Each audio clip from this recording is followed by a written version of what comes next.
donde no solo aprenderás a tocar, sino también a trabajar en equipo con tus demás compañeros. Te esperamos.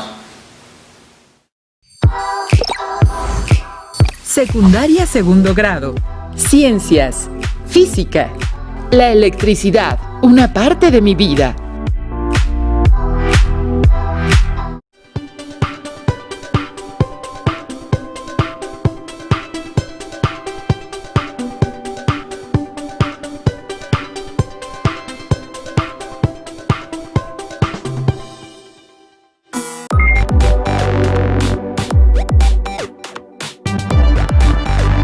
¿Qué tal, alumnas y alumnos de segundo grado de secundaria? Bienvenidas y bienvenidos a esta sesión de Aprende en Casa 2 de la asignatura Ciencias Física. Mi nombre es Enrique Rodal y en esta ocasión nos acompaña la profesora Alejandra Briseida Trejo Castañeda. Bienvenida, maestra. Muchas gracias, Enrique. Es un gusto poder participar en esta sesión. Espero que todas y todos los que nos están viendo se encuentren bien. Además de recomendarles que sigan las orientaciones sanitarias necesarias para que pronto nos podamos reunir en cada una de nuestras escuelas. Antes de iniciar, me gustaría comenzar con una frase del célebre Albert Einstein, que dice: nunca consideres el estudio como una obligación, sino como una oportunidad de penetrar en el bello y maravilloso mundo del saber. Debo decir, maestra, que yo siempre considero estas reuniones como una oportunidad de saber más. Por cierto, el título de esta sesión es La electricidad, una parte de mi vida. Y el propósito es que aprendamos a identificar los usos y cuidados que requiere el uso de la electricidad. ¿Ya tienen listos sus materiales?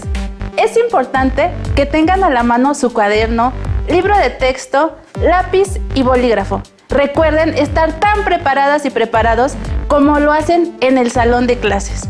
Por otra parte, también es importante que su espacio de trabajo esté libre de distracciones para que construyamos un buen aprendizaje.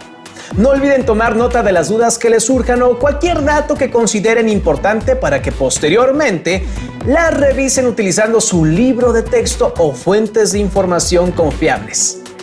¿Todas y todos listos?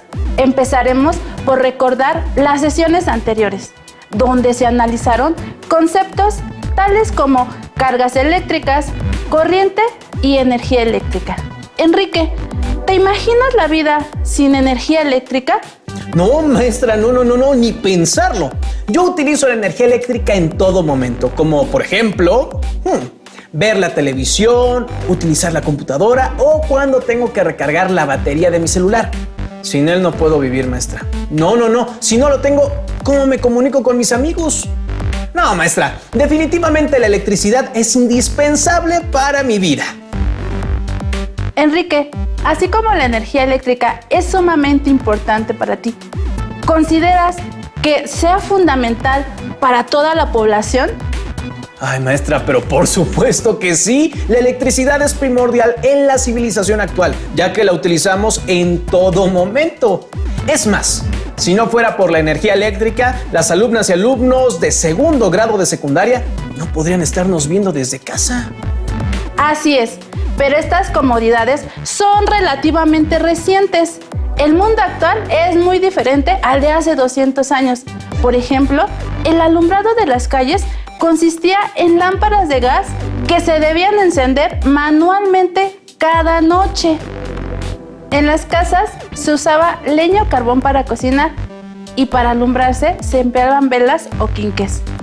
Fue a finales del siglo XIX que el mundo, como actualmente lo conocemos, comenzó a perfilarse y, gracias al trabajo de numerosos científicos e inventores, la sociedad adquirió nuevas comodidades que hicieron más fácil su vida. Tienes mucha razón, porque la electricidad no solo es necesaria para el entretenimiento. Debemos pensar que procesos tan básicos como preservar la comida en nuestras casas pueden depender de si tenemos electricidad o no. Enrique, ¿recuerdas la definición de electricidad? De las sesiones anteriores puedo recordar que la palabra electricidad proviene del vocablo griego electrón, el cual significa ámbar. Excelente. Eso lo descubrió el filósofo griego Tales de Mileto en el año 600 antes de nuestra era. Se dio cuenta que al frotar este material contra una piel de gato era posible atraer ciertos objetos ligeros. Entonces, ¿la carga eléctrica qué es? Bueno, la carga eléctrica es una propiedad intrínseca de la materia, debido a que todo está compuesto por átomos. Y estos, a su vez, se conforman por partículas cargadas eléctricamente, los protones y los electrones. Estas partículas interaccionan entre sí con fuerzas de atracción y repulsión. Muy bien, Enrique.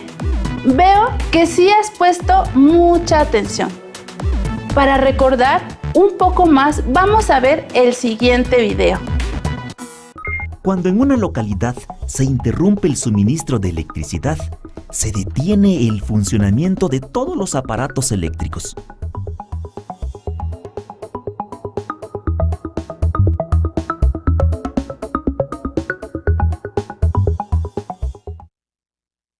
Hoy solo tenemos que mover un dedo para encender un foco.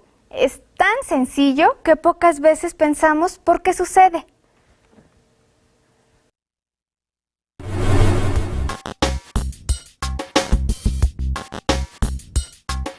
Ya a mediados del siglo XVIII se advirtió que la carga eléctrica se podía trasladar de un sitio a otro.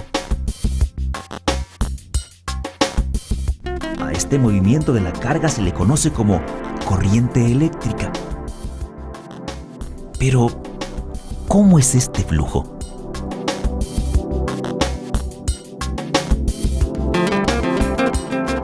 Una analogía podría ayudarnos a entenderlo.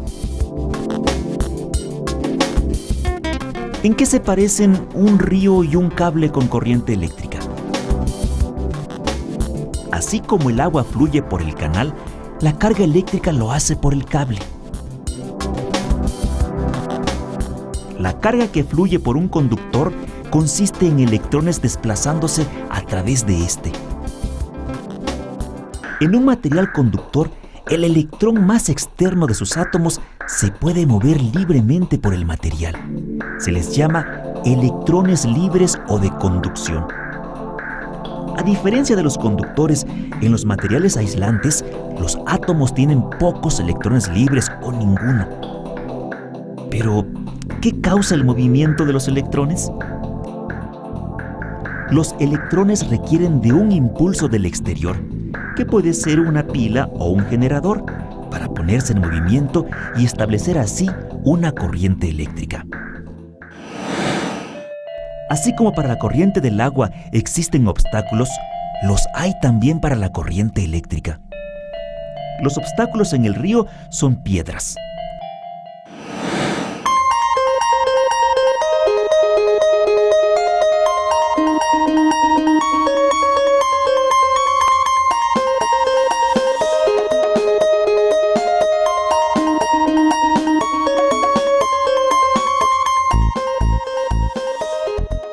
La corriente eléctrica son los átomos fijos del material.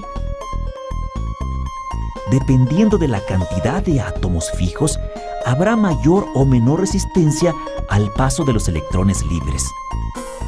Excelente, maestra. Después de este video ya recuerdo cómo es el movimiento de los electrones libres dentro de los conductores. Me parece excelente, pero dentro de los conductores ocurre un fenómeno complejo. Veamos qué es lo que pasa. En esta parrilla hay un segmento de cable que ofrece resistencia al paso de la corriente eléctrica. Se le llama resistor.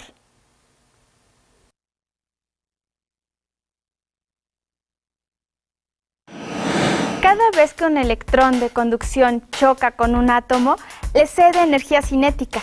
A causa de innumerables choques como este, todos los átomos del sólido aumentan su energía de vibración y en consecuencia el material aumenta de temperatura. Efectivamente, el resistor se calienta.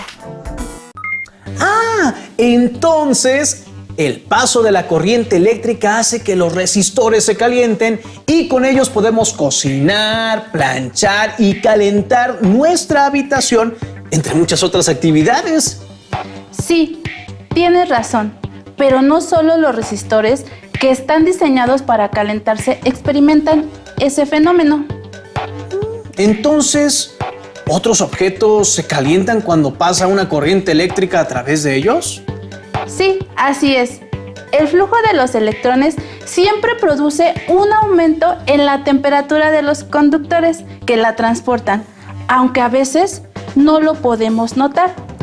Por lo regular, los aparatos eléctricos que utilizamos en nuestra casa tienen un cable con un enchufe para conectarlos a las tomas de corriente eléctrica que están en las paredes. Y si no lo tienen, es porque funcionan con baterías. Enrique, ¿has notado que dependiendo del aparato, estos cables son de distinto grosor? Ahora que lo dice, maestra, sí. Por ejemplo, aquí tenemos un cable para cargar la batería de un celular. Y el que utiliza una computadora para conectarse. El de la computadora es mucho más grueso. ¿Por qué consideras que son diferentes? Bueno, pues se me ocurre que uno necesita más electricidad que el otro. Estabas bastante cerca, Enrique. El grosor o calibre de los cables dependen de la cantidad de corriente eléctrica que necesite nuestro aparato. Recordemos que la corriente eléctrica es un flujo de electrones. Entonces, entre mayor sea el calibre del cable, ¿más corriente puede dejar pasar? Así es. Podríamos pensar que el cable funciona como una manguera. Si tenemos una manguera delgada, pasa poca agua. Pero si el diámetro de la manguera aumenta, esta puede mover más agua a través de ella. De este modo, un cable delgado tendrá algunas restricciones para conducir la corriente eléctrica si se lo utiliza de forma errónea. Si por un cable se hace pasar más carga de la que es adecuada para habrá más choques de los electrones contra los núcleos de los átomos y eso aumentará la temperatura del conductor. ¿Es por eso que algunos cables se calientan cuando un aparato se está usando? Sí. Que un cable se caliente siempre debe ser un signo de alarma, ya que puede desencadenar un incendio. ¿De verdad, maestra? Así es. Una de las principales causas de incendio en casa son instalaciones eléctricas en mal estado. Por eso es muy importante nunca cambiar o modificar el cable que trae un aparato originalmente, ya que podría calentarse hasta empezar a quemarse. Maestra, eso es algo en lo que debemos poner mucha atención. ¿Qué otras medidas de seguridad debemos seguir cuando usamos la electricidad? Qué bueno que te interese el tema. Para saber más de él, vamos a ver el siguiente material audiovisual. A ver, ¿qué cable va con cuál? Creo que así es esto. Creo que este va con este. Ahí sí, ya está. A ver. No, ¿qué pasó? Pero si solo junté los cables y... creo que debo de tener más cuidado con la electricidad. ¿Sabes cuáles son las precauciones que debemos de tomar al usar la energía eléctrica? Si bien la electricidad es necesaria, debemos tener cuidado al usarla, ya que puede provocar incendios o descargas eléctricas, es decir, el paso de la corriente por el cuerpo humano y que dependiendo de su intensidad, duración y trayectoria, puede llegar a ser muy peligroso. Para evitar riesgos por el uso de la electricidad, debemos de seguir normas de seguridad. Por ejemplo, evitar manipular aparatos eléctricos con las manos mojadas, dado que el agua es conductora de electricidad. Utilizar guantes dieléctricos creados con materiales aislantes como goma o látex, pues estos impiden la conducción de electricidad. Procurar que toda instalación eléctrica cuente con mecanismos de protección como tomas de tierra, interruptores y fusibles. Colocar los aparatos y contactos de electricidad lejos de las tomas de gas y agua. Desconectar de la corriente eléctrica cualquier aparato que deba ser revisado. Verificar que los cables eléctricos estén cubiertos de goma o plástico. Evitar conectar varios aparatos eléctricos en un solo contacto. Y colocar tapas protectoras en los contactos eléctricos cuando haya niños pequeños en casa. Sí que pueden ocurrir varios accidentes cuando hacemos uso de la electricidad. En el video vimos que se provoca un cortocircuito, pero ¿qué es eso, maestra? Un cortocircuito ocurre cuando hay un incremento repentino de la corriente eléctrica. Estos se producen comúnmente cuando fallan los aislantes en los conductores, pero se pueden provocar de varias formas. Para comprender bien, debemos entender cómo llega la electricidad a nuestras casas. Enrique, ¿sabes qué tipo de corriente eléctrica nos entregan las tomas de corriente que tenemos en casa? Es corriente alterna, maestra, con un voltaje de entre 120 y 127 volts. En este tipo de corriente, los electrones no recorren el conductor de un extremo al otro, sino que oscilan alrededor de una posición. Digamos que avanzan y luego se regresan. Muy bien. ¿Has observado con detenimiento algún contacto? ¿Has notado que los huecos para que entre el enchufe o clavija son de distinto tamaño? Pues sí, uno es más grande que otro y hay algunos contactos que hasta tienen 3 entradas. Pero, no sé para qué sirven, maestra. La diferencia en los tamaños de las entradas nos indica la polaridad de la salida de corriente. El hueco más corto tiene carga positiva y usualmente se dice que trae la fase. Es una expresión que usan los electricistas. A veces también dicen que es la línea viva. Y el hueco de mayor tamaño es neutro. ¿No sería negativo, maestra? No, pero este es el que nos va a entregar los electrones para que se establezca la corriente. Digamos que como el otro polo es positivo, al cerrar el circuito, el exceso de carga positiva va a mover los electrones del otro polo. Entonces el otro polo no tiene ningún tipo de carga. Si lo toco, ¿no pasa nada? Nunca debes intentar tocar los polos de un contacto porque no sabemos si la conexión está bien realizada. Puede ser que la polaridad esté invertida. Debemos recordar que en nuestro cuerpo tenemos una gran cantidad de electrolitos disueltos. Nosotros somos conductores de electricidad. Si por casualidad tocamos la línea positiva, podemos recibir una descarga eléctrica si estamos haciendo tierra. Ay, maestra, ¿qué significa hacer tierra? Literalmente es tocar cualquier material conductor que esté en contacto con el piso. Vamos a hacer una suposición, pero que quede bien claro que esto nunca, pero nunca se debe hacer. Ya escucharon, alumnas y alumnos, nunca debemos hacer esto en casa. Supongamos que tocamos el polo positivo del contacto, pero estamos utilizando un calzado aislante, como unos tenis. En este caso, no sentiremos descarga, ya que no pueden fluir los electrones del suelo hacia el contacto, porque hay un aislante que lo interrumpe el circuito.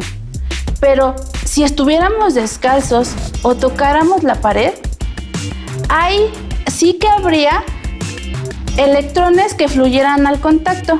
Estos pasarían por nuestro cuerpo y sentiríamos la descarga eléctrica. Maestra, ¿y qué se debe hacer si en caso de accidente nos pasa esto que acabamos de decir?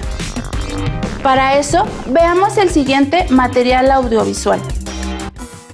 ¿Qué debemos hacer en caso de un accidente eléctrico?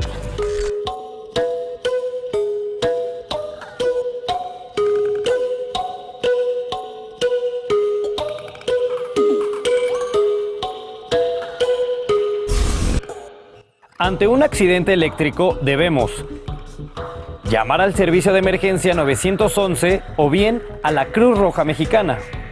Si en el accidente hay una persona electrocutada, debemos evitar acercarnos a ella y mantenernos a una distancia de 7 u 8 metros, así como buscar interrumpir la corriente eléctrica con un material que no sea conductor de electricidad, por ejemplo, un palo de madera.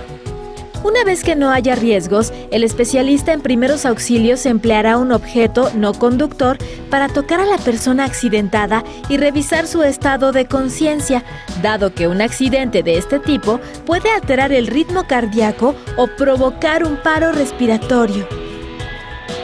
También debemos despejar el área para que el especialista en primeros auxilios brinde a la persona accidentada la reanimación cardiopulmonar o RCP. Una vez que logre reanimarla, este especialista evitará que la persona se enfríe y le colocará gasas estériles en las zonas quemadas. Y por último, la trasladará a un centro de salud. Ahora me doy cuenta de que debemos tener mucho cuidado con la electricidad. Puede ocasionar accidentes muy serios. Así es, Enrique. Debemos ser muy precavidos. Mira, aquí, esta lámpara que elaboramos en la sesión anterior, observa su clavija.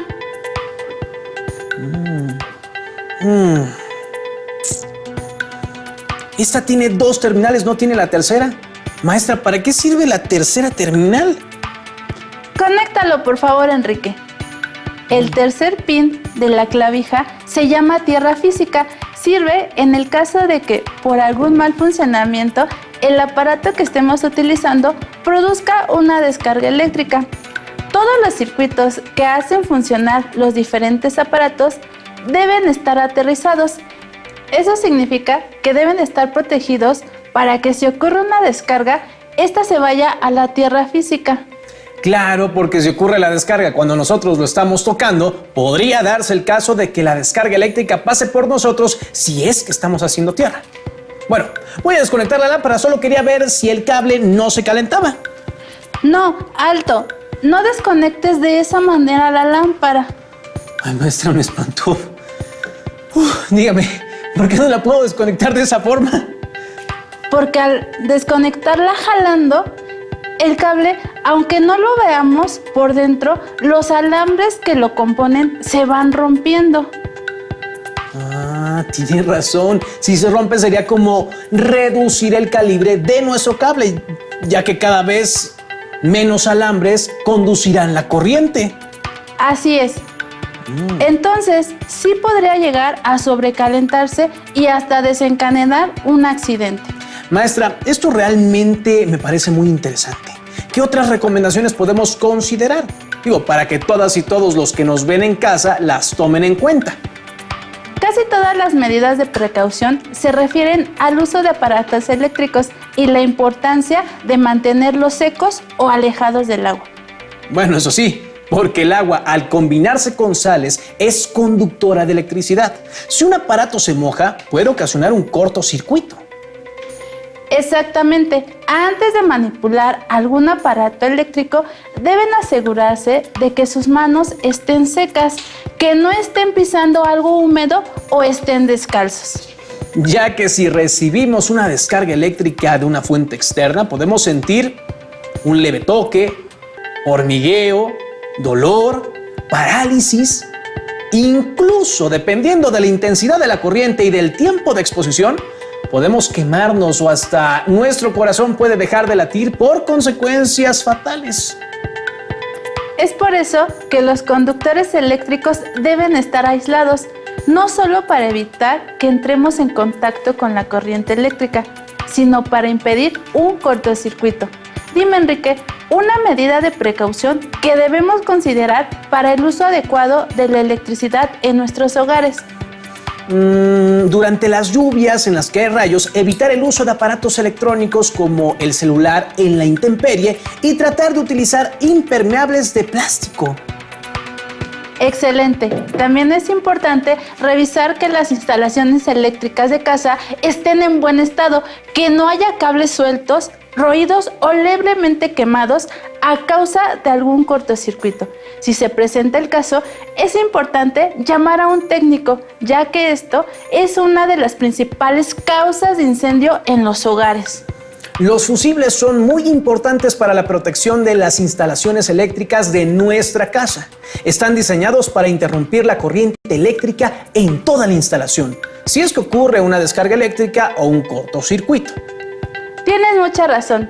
Si un fusible se quema, debe ser reemplazado por otro igual, ya que están diseñados para soportar una determinada magnitud de carga. Si lo reemplazamos con otro de valor diferente o con algún otro material, es posible que si ocurre un accidente, la corriente no se corte, lo que puede perjudicar a todos los aparatos eléctricos que estén conectados o causar algún accidente. También hay algunos que funcionan con un termostato. Cuando se calientan mucho, simplemente se desconecta el interruptor. Al enfriarse, pueden utilizarse nuevamente. Tampoco debemos cortar ramas de árboles que se encuentren cerca o en contacto con las líneas eléctricas. Este trabajo es para personas especializadas. Durante una tormenta eléctrica, estando en casa, apagar y desconectar todos los aparatos eléctricos, pues si no hay pararrayos, un rayo puede caer cerca, transmite electricidad por las instalaciones eléctricas y descompone los aparatos. También es importante no sobrecargar la toma de corriente. Algunas veces, en un solo tomacorriente de 2 salidas, la gente coloca 2 extensiones con 4, 6 y hasta 8 salidas más, todas conectadas a otros aparatos. Cuantos más aparatos se conecten a un solo circuito, mayor será la demanda de corriente, por lo que se calentará. Los aparatos eléctricos deben permanecer lejos de fuentes de agua como fregaderos, lavabos e incluso de tus manos húmedas o mojadas. Las tuberías metálicas no deben estar en contacto con cables eléctricos. Siempre que tengan que hacer alguna reparación, como cambiar un foco, desconectar el suministro eléctrico. También interrúmpanlo cuando nadie esté en casa por varios días. Ahora que ya sabemos algunas medidas de seguridad que debemos tener cuando utilizamos la electricidad, les invitamos a que realicen una lista de cuanto menos 10 normas de seguridad, el uso adecuado de la energía eléctrica. Recorran su casa y ubiquen los posibles lugares donde podría haber riesgo por una mala conexión o materiales en mal estado. Anoten en su cuaderno todo lo que encuentren. No olviden consultar su libro de texto en el tema correspondiente para profundizar o resolver las dudas que surgieron a lo largo de esta sesión. Agradecemos a la maestra Alejandra Trejo por su valiosa intervención en esta ocasión y les invitamos a que continúen viendo una emisión más de Aprende en Casa 2 para el ciclo escolar 2020-2021. ¡Hasta la próxima! Si tienes dudas o necesitas ayuda, llama al Centro de Apoyo Pedagógico a Distancia. El número de teléfono para secundaria es el 55 36 01 71 23. Si requieres consultar los libros de texto en versión digital, recuerda que los puedes encontrar en la página conalitec.cep.gov.mx. Y recuerda que también cuentas con el sitio aprendeencasa.cep.gov.mx, en donde podrás ver nuevamente los videos de los programas y además encontrarás actividades para fortalecer tus aprendizajes.